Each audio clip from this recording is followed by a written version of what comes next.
What's up, brothers? Just got back from a leg day, about to make my post-workout meal, last meal of the day since I work out late. And I've been training for an OCB natural competition, which I'm now 3.5 weeks out for. And I've learned a shit ton. I've learned an insane amount. And it's one of those things where once you commit to something like a competition, your whole life kind of is viewed through the lens of lifting. I mean, like my entire feed is just bodybuilders now, and it didn't used to be. Before it was MMA guys, just lifters, bodybuilding, posing, macros, etc. And my conversations, my coach, I'm at the gym twice a day, and it's just like, it's all been revolved around bodybuilding. So that's the lens I've seen it through. And so I decided I wanted to take advantage of this time, because when you're in it is when you really can suck the most wisdom out of the gym, right? When your whole life surrounds it. So I'm gonna make this meal real quick, and then I'm gonna sit down, reflect over the past 5 months, that's how long I've been in prep, and take some notes, and then make a little vid for you guys with everything I've learned. And you know, I'm not sure what it's gonna look like yet. It might inspire you guys to do a bodybuilding competition. It might inspire you guys to take those same lessons and put it into other areas of your life. But yeah, I'm gonna stop talking now. I'll speed this up and make my last meal of the day.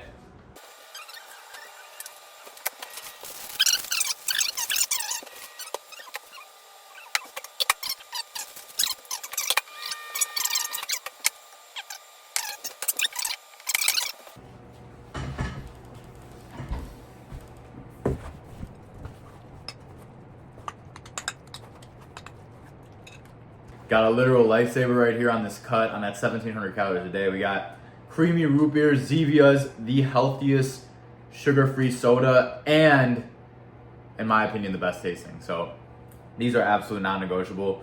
I feel like sugar and soda was kind of like left behind a couple years ago, and yeah, this is an easy choice for best soda. So I like to enjoy these on my cut, but yeah, time to reflect while I eat.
Got it done.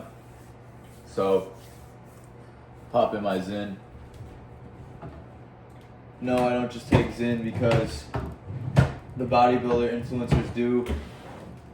Even if I did, who cares? I take it because it makes me feel smart.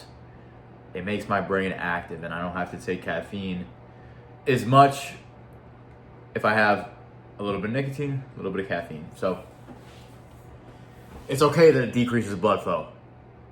I use a penis pump. My blood flow is fine. So, I'm still 3.5 weeks out, and each week, progressively getting closer to the competition, your mind is more and more of a state of like just access to wisdom, right? That's just how it happens. That happens for all competitions. I haven't done a bodybuilding competition yet, but the closer I'm getting to this, the more I'm just looking at everything through the lens, like I said. But yeah, I don't want to let these moments go by. So number one is that committing to something, whether that's a business, a relationship, bodybuilding competition, MMA fight, right? Implants it into every area of your life. Not just thinking about the thing, but really committing to this, right? Now, bodybuilding for me never used to be, I used to see it as just kind of like a boring sport, right? I came from martial arts and I honestly like looked down upon it a little bit. I was like, why don't bodybuilders just do like bodybuilding is like the easy way out, right? Which I still think everyone at some point should do martial arts, but after being in the community a little bit and actually seeing what goes on, your life revolves around it, right? I don't know a lot of professional bodybuilders that have a 9 to 5. None of the greats do, at least, right? Because it takes every single part of you to actually take your physique from its 90% capacity to its 100% capacity, and that's the difference, right? That's what the bodybuilding does, especially at a natural level.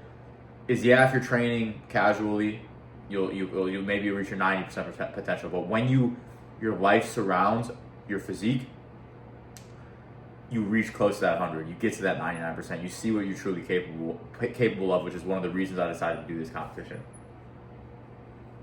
right? And so, like I said, I didn't know any of these bodybuilder guys. The Mr. O was just recently, and now I follow a bunch of them, and just my entire feed is this, and it's there's a lot more appreciation for it, for sure, right? And so you need to have something you're working towards,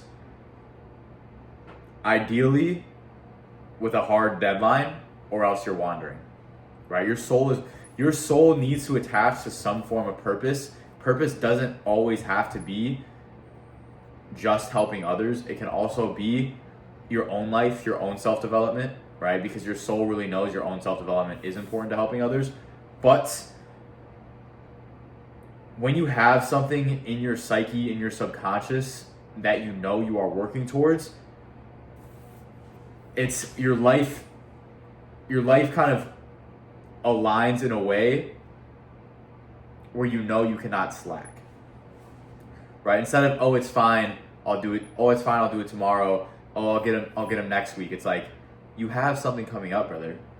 You only have X amount of days before you have to give your best self, right? And that's why necessity, they say, is the mother of invention. If you have a deadline with money, you're running out of money, you will work harder than, you will need to work hard, unless you're okay with being homeless, right? But especially if you have kids, right?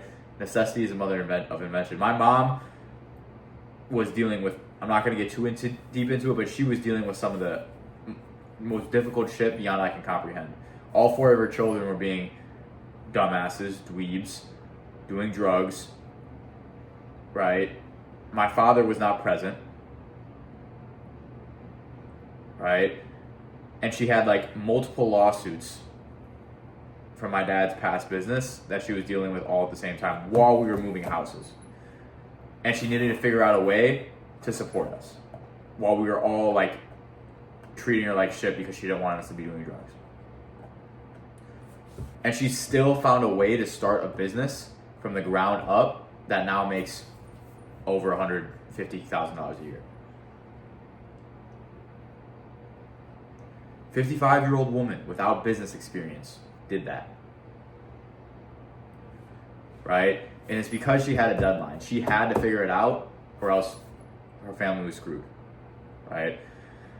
So actionables, I would say after this, I'm going to figure something out, something I'm going to move towards, whether that's MMA competition, maybe doing another bodybuilding competition. Commit to something, brothers, right? MMA is the simplest one. You don't have to commit to a fight, commit to showing up.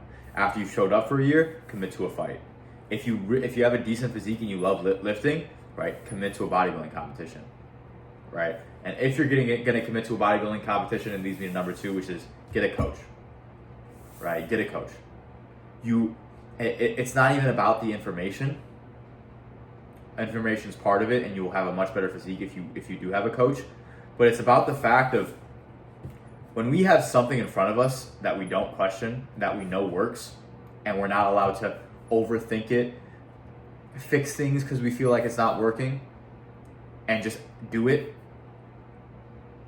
you're so much more efficient, right? Because you release the thinking aspect and you just do. You know exactly what you have to do and you just do.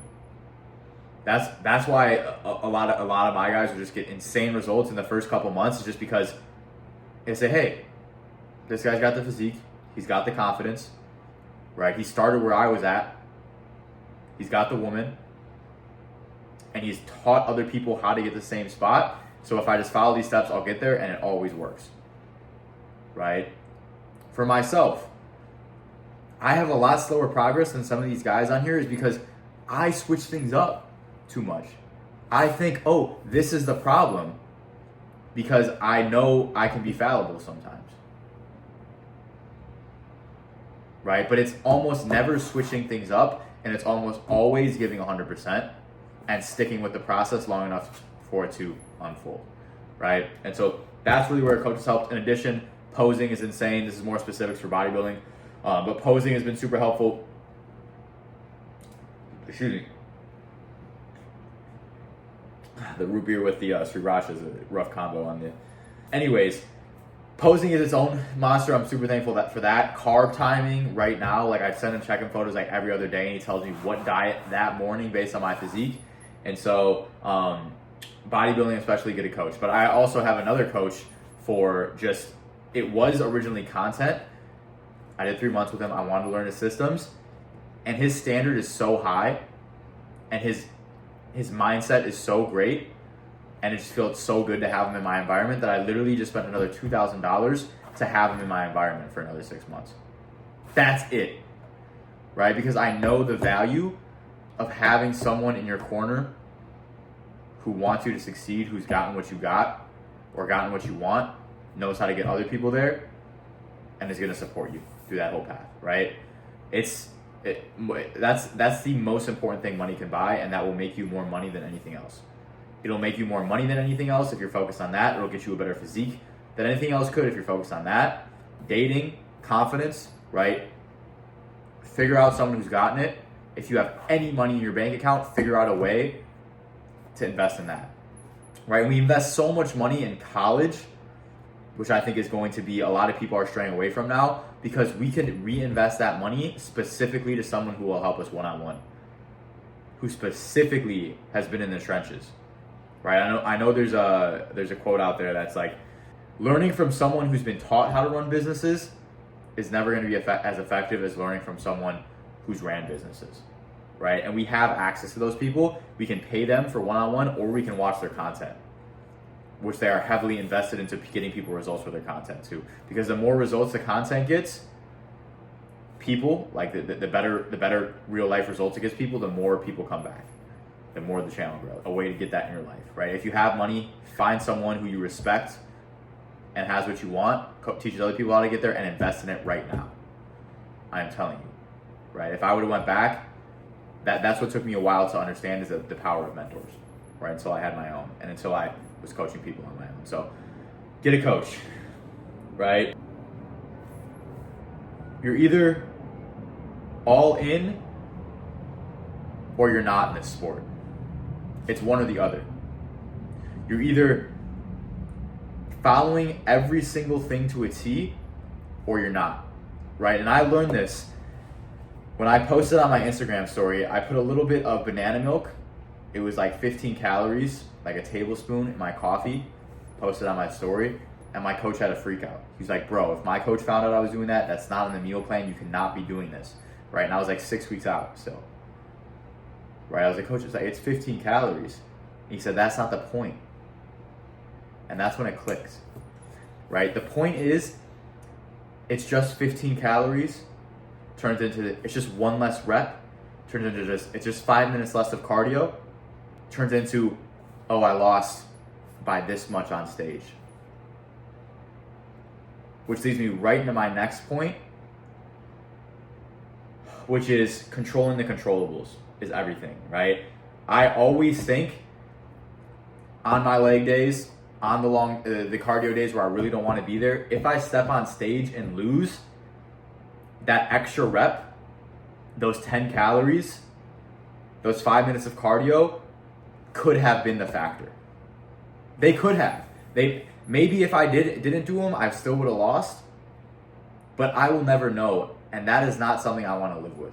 That is not something I want to lose. Like, if I did everything I could when I step on stage, if after every workout I said I gave it my all,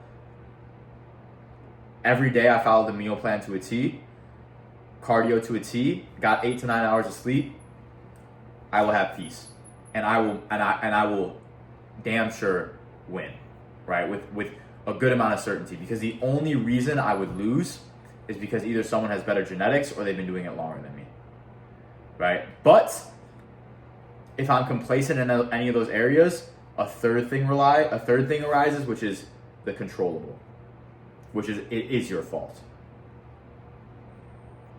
right? And I want to eliminate that option to ensure, give me the highest chance of winning, and ensure that if I lose, I know I control the controllables, right? When I had my Muay Thai competition, I worked so hard and I did everything to a T, and I know this because my coach told me. He's like, you're one of the, like, it was an extremely pleasure coaching you for this, right? You were very professional, you did everything you were supposed to, and when I stepped in that ring, I wasn't that nervous. I wasn't, because there wasn't anything in my mind that's like, oh, I don't have to perform anymore. I don't. I just shut my brain off, know that the training, I did my work over the past 5 months, and I absolutely crushed it. My Muay Thai competition. Speaking of rest, rest is discipline. Bedtime is discipline. And this has been one of my biggest struggles in the comp, which is that I am very much of the idea of just push through, of doing difficult things, of doing it when you're tired, doing it when you don't want to. But here's the thing about bodybuilding, is that operating on less than 8 hours of sleep is going to negatively affect your physique. And so I have my grind set coach in one ear saying, you need to wake up at the same time every day, and you need to just push yourself to your absolute limit in all areas. And this coach saying, you need to be focusing on outside of the gym, just relaxing and getting the 8 to 9 hours. And both of them, and half of me saying this is more important, half of me saying the other side is more important, right? And what it comes down to is the discipline of getting to bed on time. That solves all of it. But that is the most difficult, because at night, we can tell ourselves, it's just 5-10 minutes, right? It'll be okay, right? Oh, let me just finish this. In the morning, it's very easy to set an alarm and just make it a non-negotiable to wake up, right? There's no like, oh, let me just finish this. It's okay, I'm not hitting snooze. I don't hit snooze, right? And so you have to curate a way to where every single night, you just have to put the phone away. You have to put the phone down, because waking up at the same time every day is essential for bodybuilding and for mindset. And some people would disagree, say you should just sleep until wherever you want, whenever you want during bodybuilding. But for me personally, if I'm waking up at the same time every day, it goes back to the same principle of it's just 5 minutes of cardio, or it's just one more rep, or it's just 10 calories. It's just one snooze button. You need to have such an iron mind where you have just consistency in everything, right? And so half of the discipline of bodybuilding is knowing when to slow down, knowing when to rest, and resting. This one's more of a specific to bodybuilding and specific to lifting versus just all areas of life, which is just, you need to be sore, or you should be sore after every workout. I didn't used to be sore after every workout. I'm sore after every workout now, even on my high calorie days, even on my low calorie days, right? Because I push myself, I tear my muscle, I get progressive overload on every single workout. Because like I said, when I'm sitting there and thinking, is there anything I could do to ensure the win? Did I give everything I could? I give everything I could in every single workout, and that makes me sore. And so that's a sign, if you are not sore every single workout to some extent, you didn't give it enough. Yeah, guys, there's levels to this shit. My coach has a coach, and his coach has a coach. There's levels to this shit.